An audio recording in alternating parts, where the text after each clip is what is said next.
It's a great day for football. Very excited about the upcoming challenge. Division rival, very, very good football team. We know what kind of games these are in our division, and then we're excited to be at home. You know, we've got a chance to play in front of our fans in a real big game. I know they're going to be really into it. I know they're going to be loud. I know they're going to disrupt the huddle and the communication for the Browns by being just as loud as they can be, not just when the ball gets snapped, but between plays. I want to encourage that to our fans. So we're looking forward to it. We all are, but we understand the challenge that is in front of us. Okay, what questions do you have? Do you think the crowd was responsible for that Geno pick? Excuse me? Do you think the crowd was responsible for that Geno pick? It seemed like communication. I hear. Geno's a lot. Oh yeah. You know what? That's probably had a lot to do with it. Actually, they had a miscommunication. They might have been checking a play there or a route, and they certainly didn't get it. So that's a very good chance that happened. Thank you. Yeah, that's right. Appreciate that. Good shout. John, obviously the Browns defense, I think, fewest yards allowed right now this year. When you're watching film, though, what kind of impresses you the most about that defense? Very, very, very aggressive. I mean, very attack-oriented. They're kind of a mindset of a puncher. They come out swinging, downhill at every level, tight coverage, all the way up to linebackers downhill versus run, defensive line upfield. That's kind of their way. They understand who they are, and they play very well, very hard. On that, the Browns have one of the lowest third down percentages allowed on defense. What do you think? What do you see when you watch the tape on there? Just that makes it so hard to get first downs on that. Right. I mean, I don't think it's any secret. They're just really good. They can rush the passer and they can cover. That's kind of the combination on third down. Plus, you'll see that they're in third. They have third and long a lot. They get people into third and long a ton because they're so successful on first and second down as well. So it kind of all goes together. John, I know you expected to see Deshaun Watson last time, and then he didn't play, but you've studied him, you've prepared for him. What impresses you about him at this point in his career? Right. Well, I mean, Deshaun's a playmaker. That's the thing. He's gonna do it on time with the rhythm passing, quick game. He can do it with the play action, the boots and the drop, the play action stuff off of their zone run game, and then he can do it as far as extending the play, both as far as running and then also I think he does a really good job on the run to find receivers when he's moving out of the pocket. So, playmaking quarterback. John, when you're playing division teams, especially for the second time, how much do you take from what worked the first time you played those teams?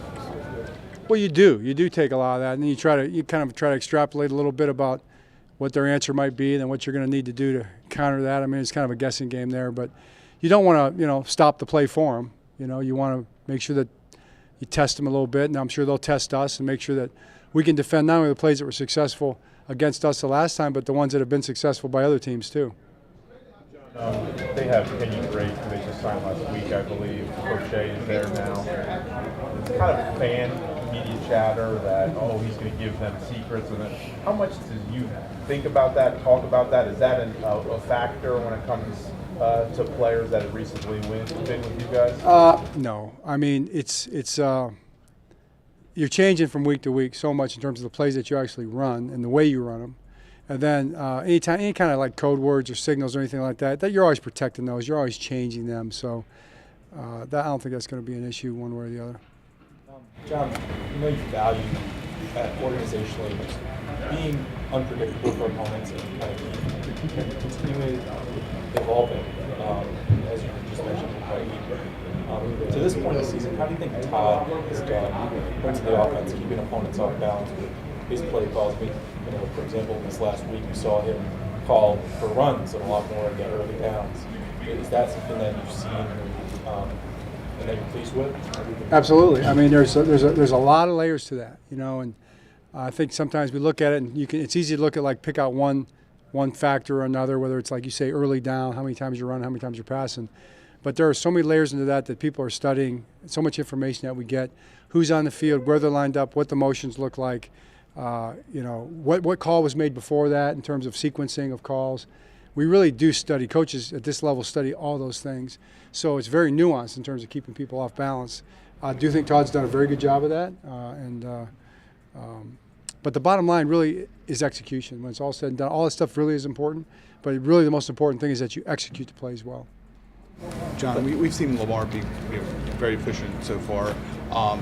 two plays, two passes I think you want to have back, or maybe to Rashad, the deep ones, a couple deep ones. Do you think maybe the consistency of the deep throws, that may be the next step that you guys are trying to achieve?